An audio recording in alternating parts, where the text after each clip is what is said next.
master recently invited a group of us to dinner at his house, and he served us a particularly piquant soup. But it was an unusual flavor. At the end, he asked, "Can anybody guess what the main ingredient in this soup is?" None of us could guess. "You have just eaten the remains of an alligator that I dissected earlier today." Well, immediately 3 people stood up from the table and exited the room. See what imagination means? If I had told you that you had eaten turtle, you would have told me it was a scrumptious, perhaps even a piquant soup. Somebody asked him, "Well, did you really service the remains of an alligator that you had dissected today?" "The finest terrapin that's ever worn a shell."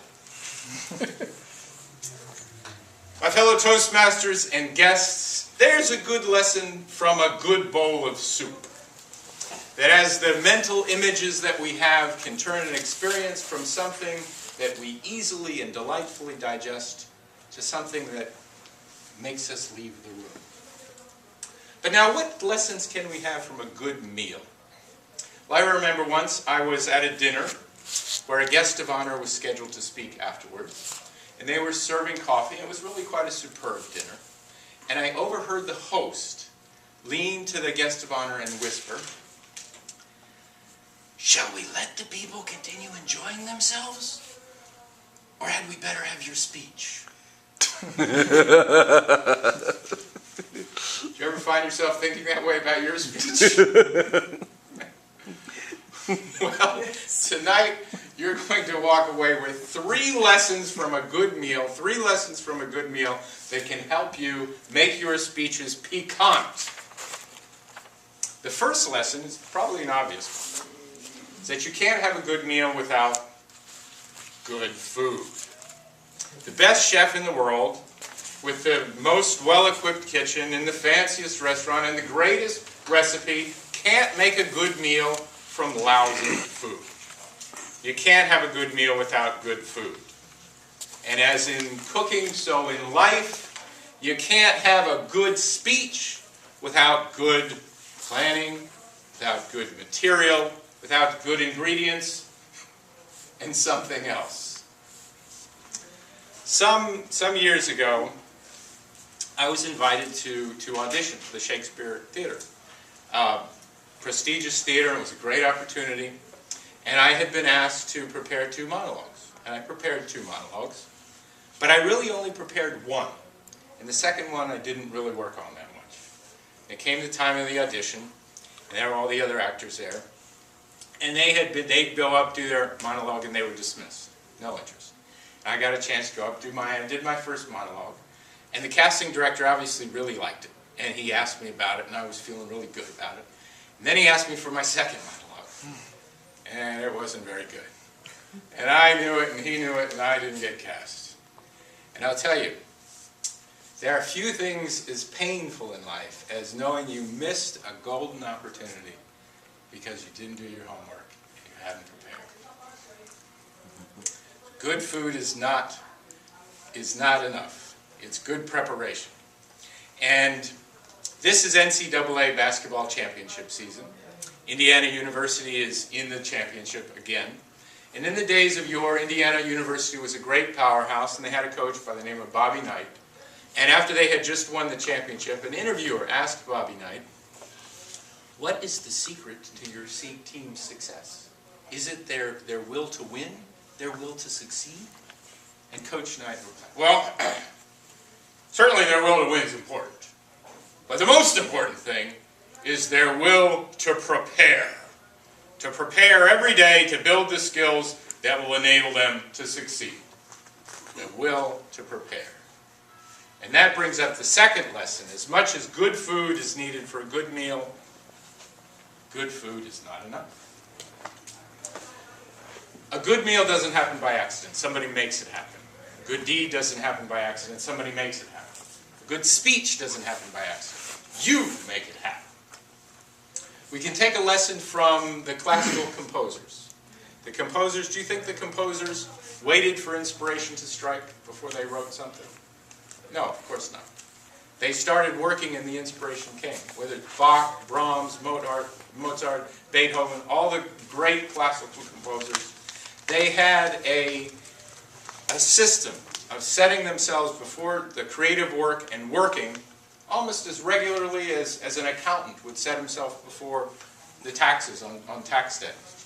And they would work and the inspiration would come. They never waited for inspiration. And as speakers, we don't wait for inspiration either. We create the inspiration. Put it to you this way. Imagine you have a wire here, okay? And there are 5 birds out on that wire. And 3 of them decide to fly. How many do you have left? I hear 2. How many do you have left? They're on the life. Oh, They're on the wire. 5. 5. Okay, so why do you say 5?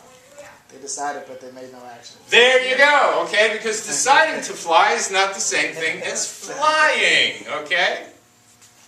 So how many of your hopes and dreams are sitting idle on a wire because you've made a decision, but you haven't taken the action to back it up? Okay, you made a decision to join Toastmasters. That's great. But good food is not enough. And that brings us to the 3rd lesson.